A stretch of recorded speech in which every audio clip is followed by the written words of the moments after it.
오늘 주신 말씀 보겠습니다.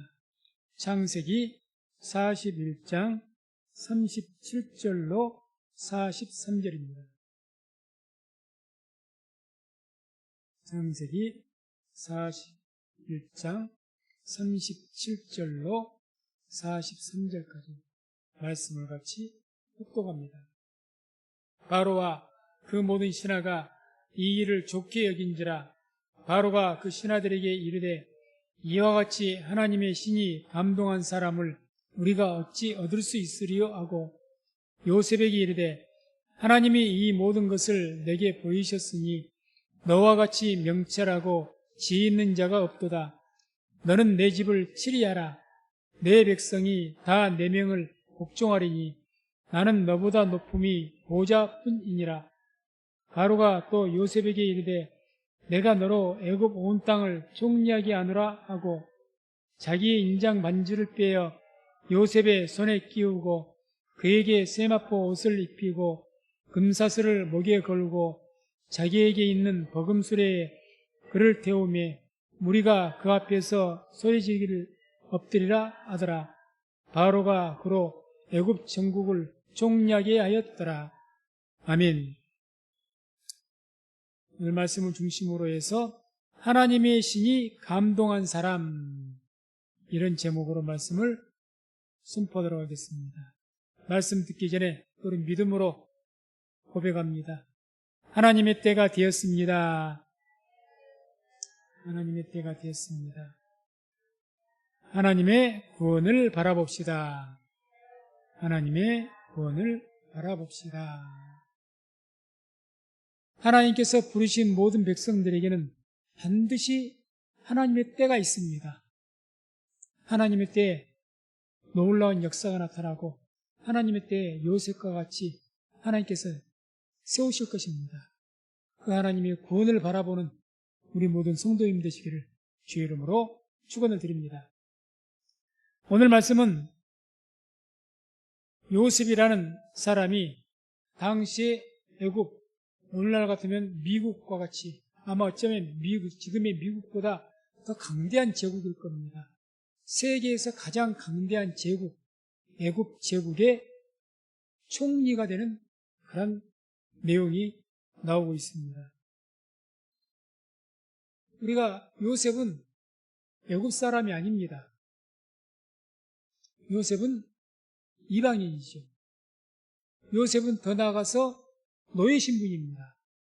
고대의 노예라는 신분은 이거는 일반 평민과만 비교를 해도 하늘과 땅 차이입니다. 노예는 사람 취급도 안 합니다. 금전 취급했던 시대입니다. 그런 노예 신분입니다. 더 나아가서 어떤 신분입니까? 죄수의 신분이었습니다. 그런 그가 당대 세계 최강의 제국의 황제에 이어서 두 번째 지리자가 되는 총리가 되었다. 어떻게 이런 일이 있을 수가 있을까요? 동화 속에서나 있을 이야기죠. 그러나 하나님께서 하나님의 때가 되어서 이와 같이 요셉을 세우신 줄로 믿습니다. 오늘 이렇게 세운 그 과정을 우리가 아마 잘 알고 있습니다. 요셉이 애굽 바로 왕의 꿈을 해몽한 거죠. 그 꿈을 통해서 한 번 꿈을 꾸었더니 나일강 하숫가에서 마르고 삐쩍 마른 그런 황소가 7마리가 나오더니 그 마지막 그 황소가 그 나머지의 모든 그 소를 삼켜버리더라.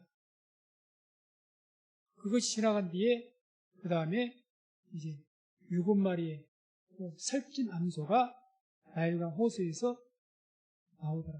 이런 내용의 그 꿈, 정말 그 꿈이 조금 바로와에게는 특별했던 것 같습니다.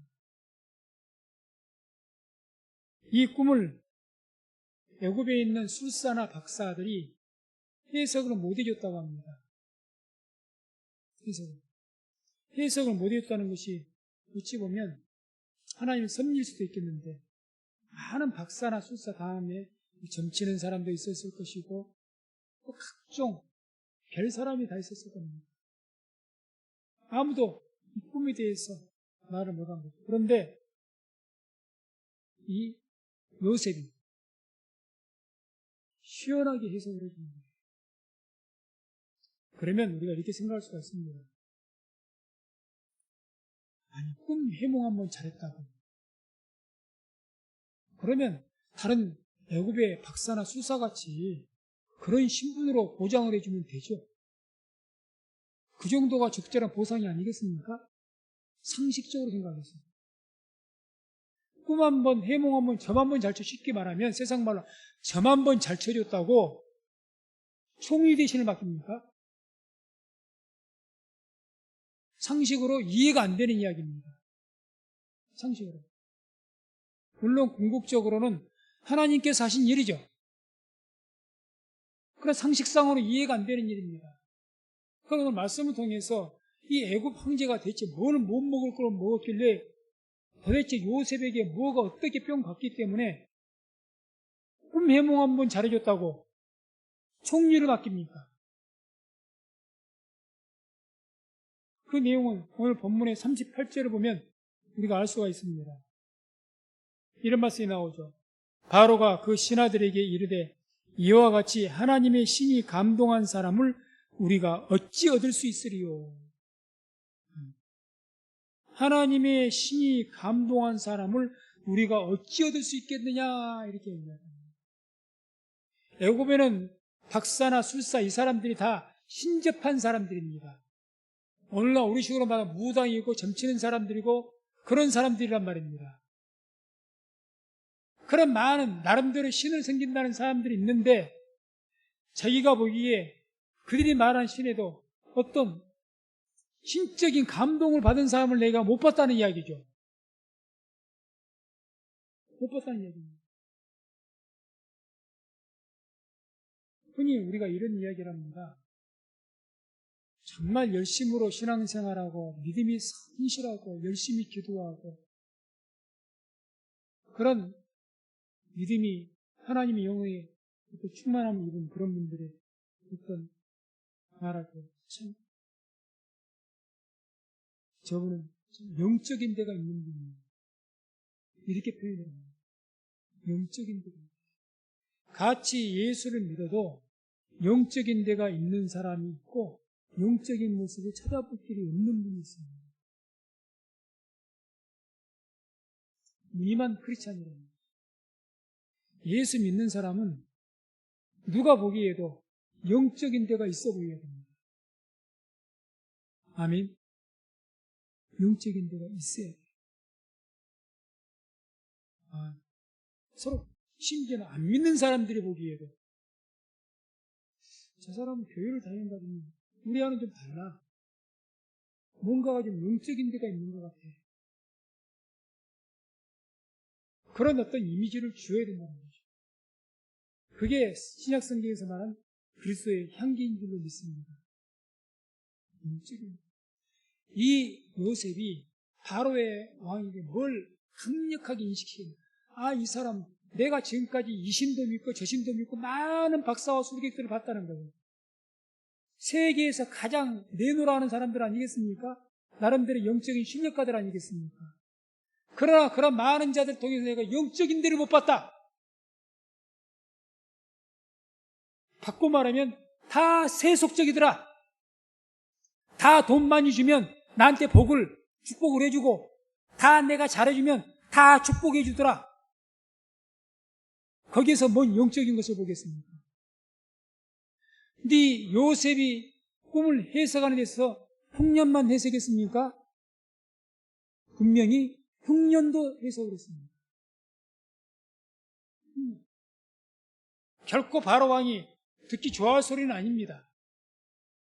고대 7년간 흉년이라면 한 나라가 망할 수가 있습니다. 오늘날 같이 과학이 발달한 시대가 아니고 공부를 잘 몇 년 동안 저장해도 괜찮는 그런 시대가 아닙니다. 그런 때에 아무 그 대비가 안 된 상황에서 7년이 흉년이 들어봐요. 어느 제국이든 망합니다. 다 굶어 죽습니다.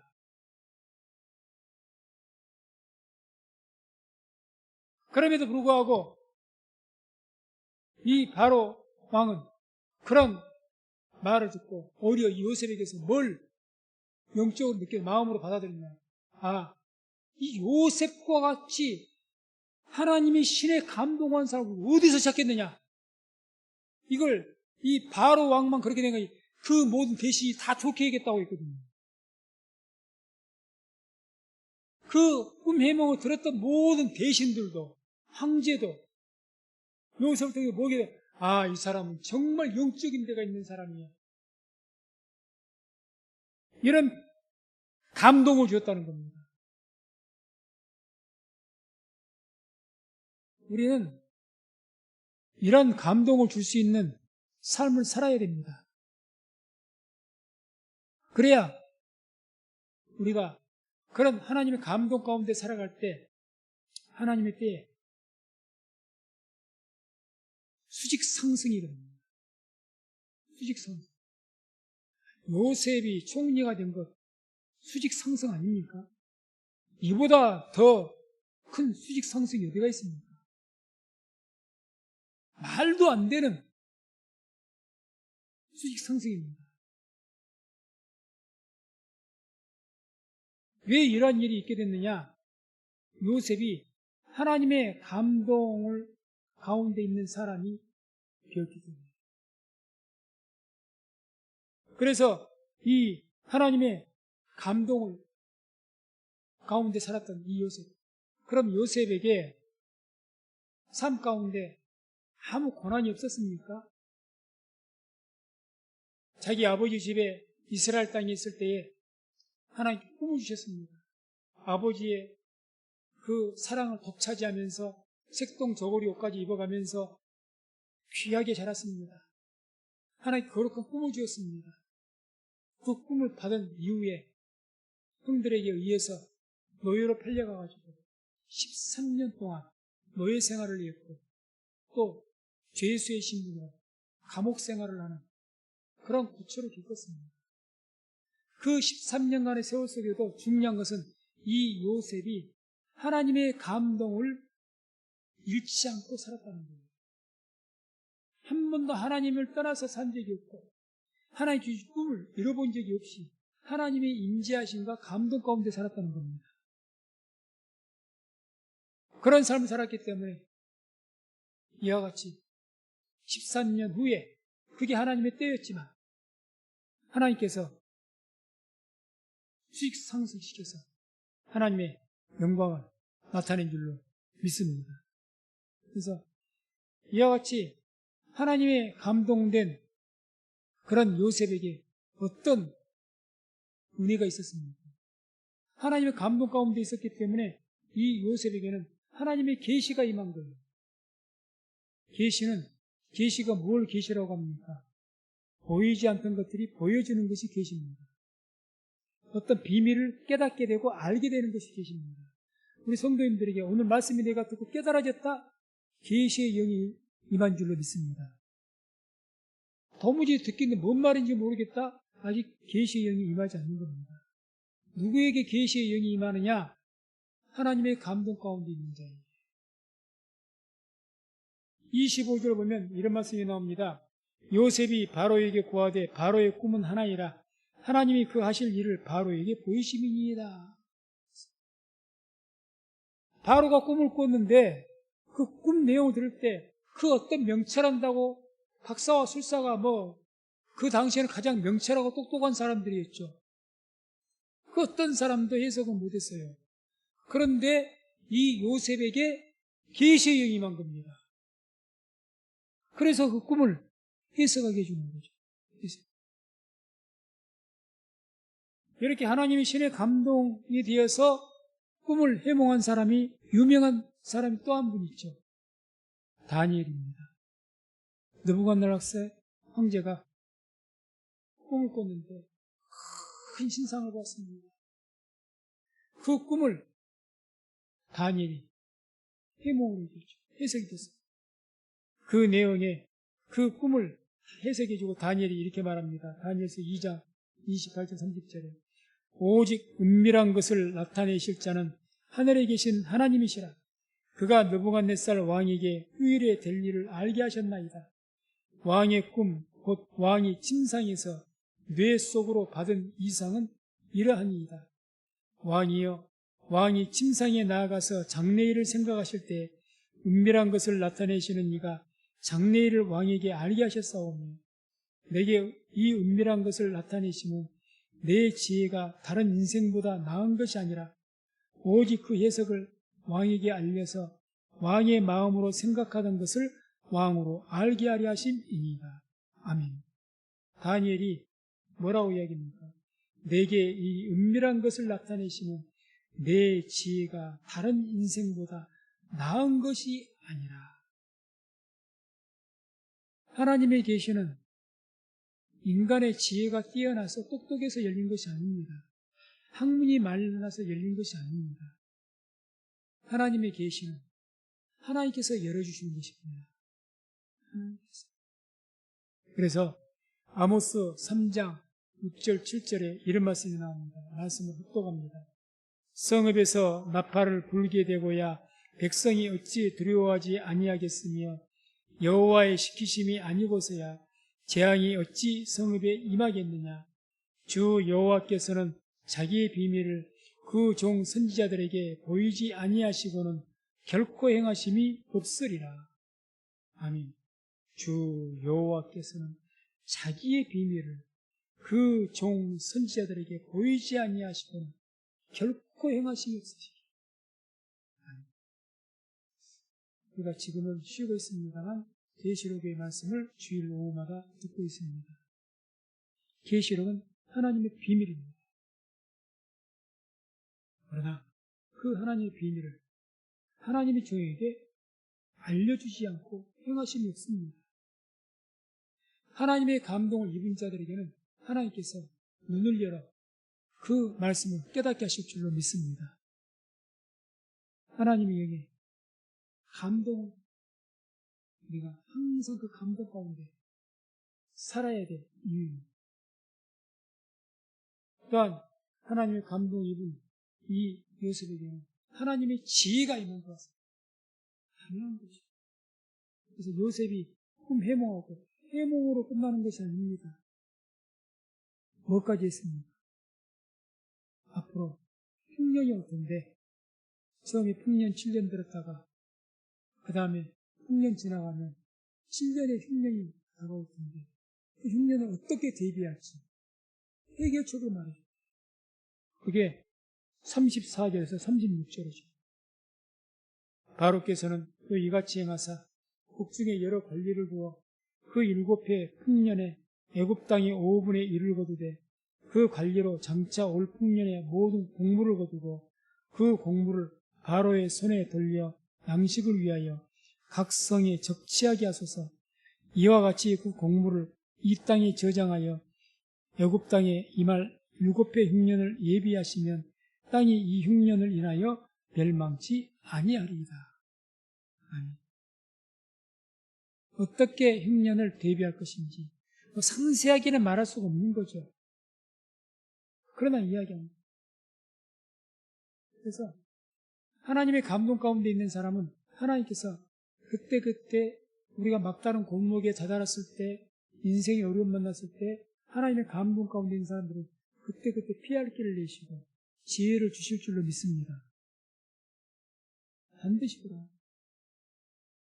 그래서 항상 하나님의 감동 가운데 살아가는 은혜가 있기를 주의 이름으로 축원을 드립니다. 그래서 우리는 이 하나님의 신에 감동된 사람, 한마디로 영적인 사람이죠. 영적인 사람. 이렇게 되기 위해서 갈라디아서 5장 24절에 우리에게 이렇게 권면합니다. 함께 합독합니다. 그리스도 예수의 사람들은 육체와 함께 그 정과 욕심을 십자가에 못 박았느니라. 아멘. 하나님의 영의 감동을 입는다는 것은 그냥 되어질 일이 아닙니다. 인간의 정과 욕심이 죽어야 됩니다. 죽어야. 좀 더 쉽게 표현하면 인간의 혈기가 쭉 빠져나가요. 쭉 빠져나가요. 인간의 혈기, 인간의 정욕과 어떤 욕심이 충만해 있으면, 혈기가 충만해 있으면요, 하나님의 감동을 잊기가 힘듭니다. 왜? 하나님의 감동에 의해서 내가 움직이는 것이 아니라 내 뜻과 내 생각대로 움직이게 됩니다.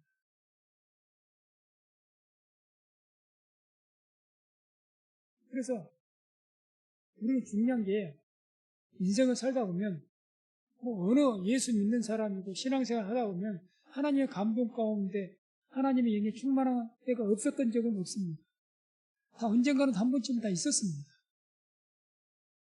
나는 한 번도 하나님의 감동이 뭔지 모르겠고 하나님의 성령 충만하는 게 은혜를 입었다는 것이 뭔지를 모르겠다.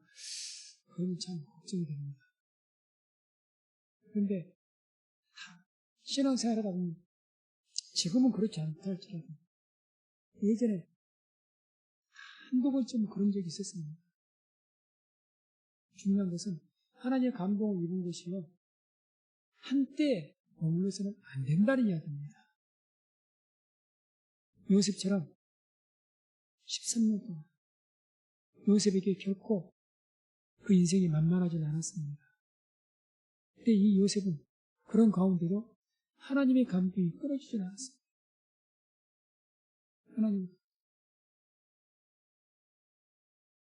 결국 하나님의 때가 되니까 13년 후에 하나님의 때가 되어서 수직 상승시키는 거죠. 우리들도 한순간 하나님의 감동을 입는 것, 그건 누구든지 있는 일입니다. 항상 하나님의 감동 가운데 있기는 누구든지 하지 못할 일입니다. 한순간 뜨겁게 부르짖고 방언으로 통성으로 기도할 수 있는 누구든지 할 수 있는 일입니다. 쉬지 않고 기도하는 것은 누구든지 못합니다.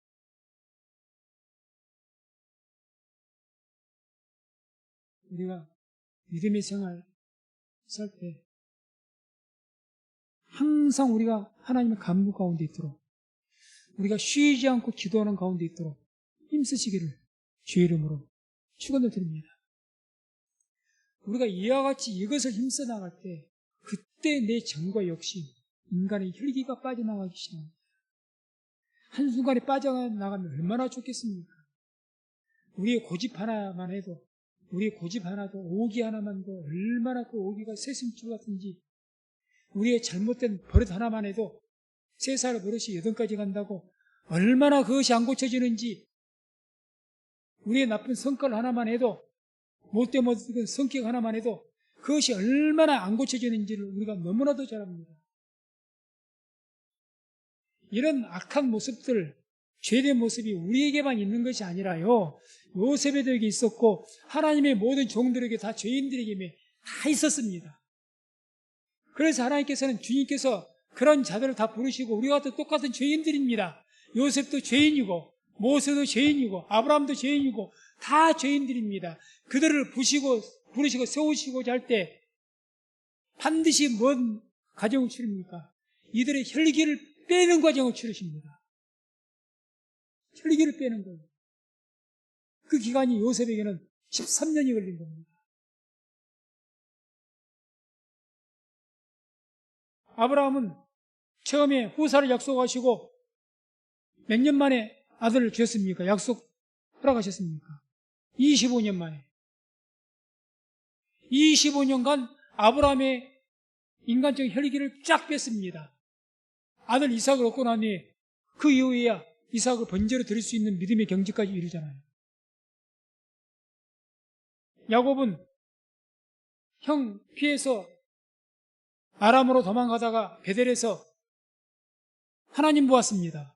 베델의 사닥다리, 하늘의 사닥다리. 그런 놀라운 체험을 하고 언제 베델로 돌아옵니까? 20년 만에 돌아옵니다. 20년 만에. 모세는 하나님께서 자기를 왕자로 세우셨기 때문에 그 왕자의 힘으로, 권력으로 이스라엘 백성들을 구원하려고 했지만 그렇게 하지 못하고 사람만 죽이고 도망가서 40년 동안 광야에서 고난받은 뒤에 돌아와서 비로소 백성들 구원하는 일을 했습니다. 40년이 걸렸습니다. 다윗은 너무너무 자신만만했던 사람, 아니 베드로는 너무너무 자신만만했던 사람입니다. 그런데 어떻게 해서 이분의 혈기가 빠집니까? 예수님을 3번이나 부인해서 정말 성 밖으로 나와서 심히 통곡했다는 그 베드로, 그러한 통곡의 과정을 거쳐서 비로소 사도로 서겠습니다. 다윗은 기름 부음 받았습니다. 왕으로 13년 동안의 고난을 거쳐서 그 이후에야 왕이 되었습니다. 바울은 다메섹에서 놀라운 체험했습니다. 성령을 체험했습니다. 하나님의 음성을 들었습니다. 즉시로 복음을 전하려고 했습니다. 그러나 하나님 허락지 아니하시고 13년 동안 자기의 고향 다소라는 곳에서 집구하고 있다가 13년 이후에야 안디옥 교회로 부름받아서 복음을 전하게 됩니다. 자, 성경 보세요. 우리가 지금도 다니엘 기도회를 통해서 간증들을 많이 듣고 있습니다. 고난 없이 말한 분들이 있던가요? 없습니다. 고난 없이 세움받으려고 하면 안 됩니다. 그게 인간의 욕심입니다. 하나님의 때가 있습니다. 나의 때가 있고 하나님의 때가 있습니다. 나의 때는 내가 원하는 때입니다. 하나님의 때는 하나님께서 원하시는 때입니다. 하나님께서 우리를 세우시되 하나님께서 원하시는 때에 세우시는 줄로 믿습니다. 그걸 잊지 마세요. 하나님의 세우심은요, 한번 하나님 세우시게 되면 하나님의 때에는 수직 상승의 역사가 일어납니다. 수직 상승. 놀라운 역사가 일어나죠. 성경의 모든 분들이 그랬고 우리가 간증을 들어도 그렇습니다. 놀라운 기적들을 체험합니다.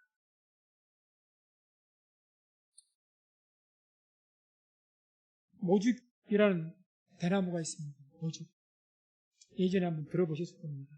우리나라에도 그 모죽이 많이 있다는데 이 모죽이라는 대나무는 죽순이죠. 심으면 땅에서 5년 동안은 자라지 않는다고 합니다. 5년, 최소 5년 동안.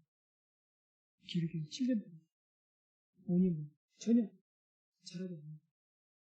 그러다가 5년 정도 지나면 어느 순간부터 하루에 70cm 이상 6주간 급속히 자란다. 이제 30m 이상 되는 대나무가 됩니다.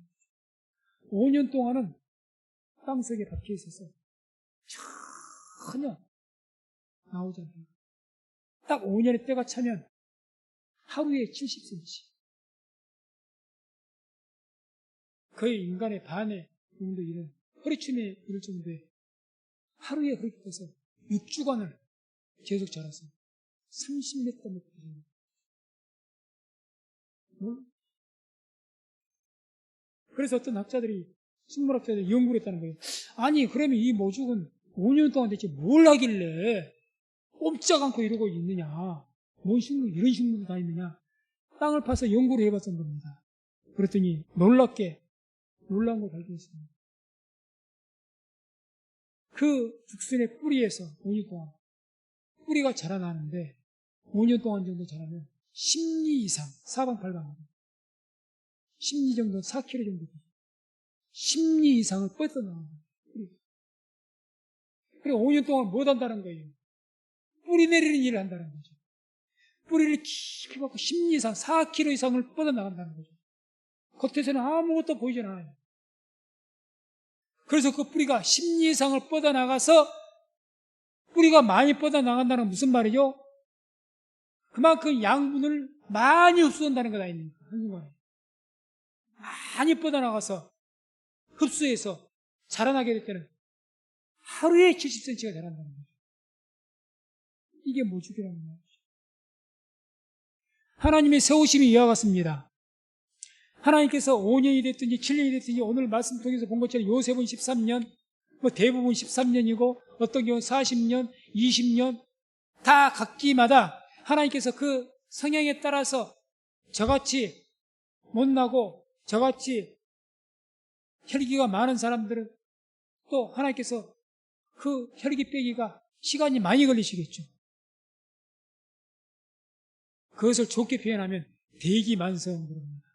좋은 소리로 큰 그릇을 먹게 되는 것이 말하기가 좋게. 그만큼 시간이 오래 걸렸다는 것은 그만큼 다른 말로 하면은 혈기가 많았다는 것이죠. 하나님께서는 하나님의 때에 세우시고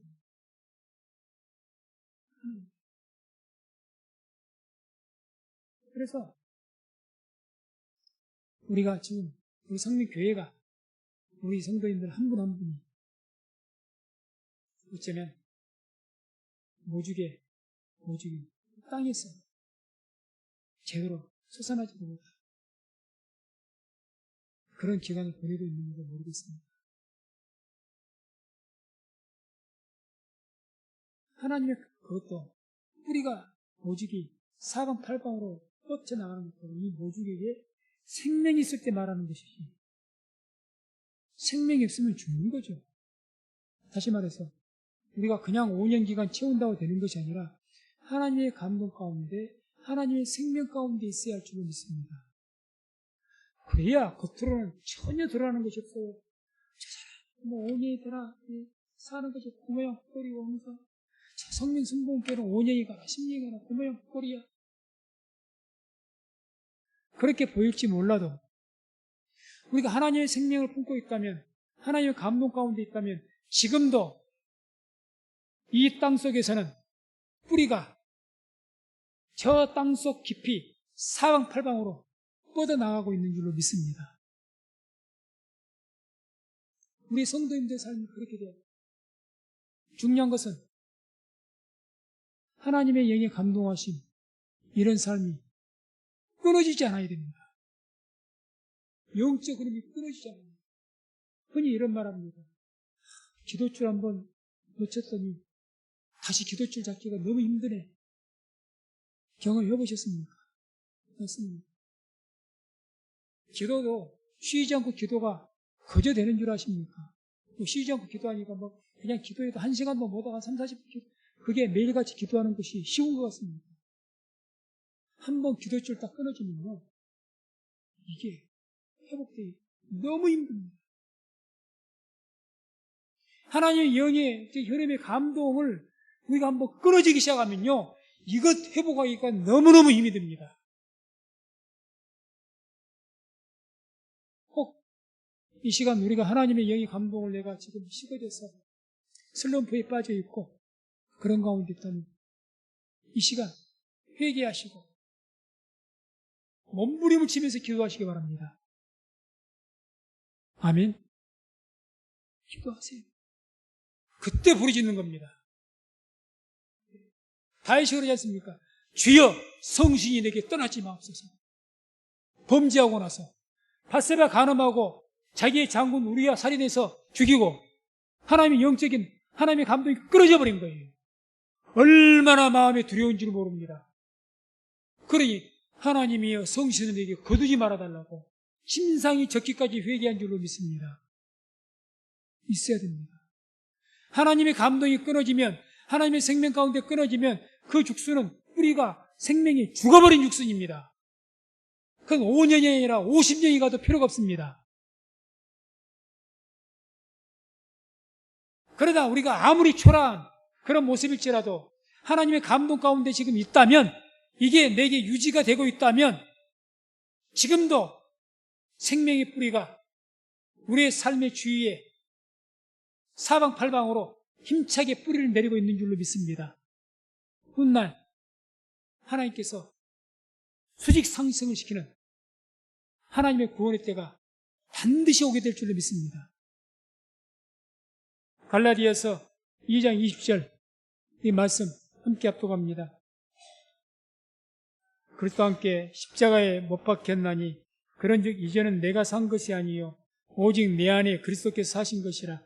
이제 내가 육체 가운데 사는 것은 나를 사랑하사 나를 위하여 자기 몸을 버리신 하나님의 아들을 믿는 믿음 안에서 사는 것이라. 아멘. 그런즉 이제는 내가 산 것이 아니요 오직 내 안에 그리스도께서 사신 것이라. 내가 죽어야 하나님의 감동이 끊어지지 않습니다. 내가 죽어야 돼요. 정과 욕심을 십자가에 못 박으라는 이야기가 그 이야기입니다. 내가 죽어야 하나님의 감동이 삽니다. 그래서 우리 성도님들 매일매일 바울은 내가 날마다 죽는다고 했습니다. 매일매일 정과 욕심을 십자가에 못 박아서 자기를 죽여서 항상 하나님의 감동 가운데 살아가는 저와 우리 모든 성도님 되시기를 주의 이름으로 축원을 드립니다.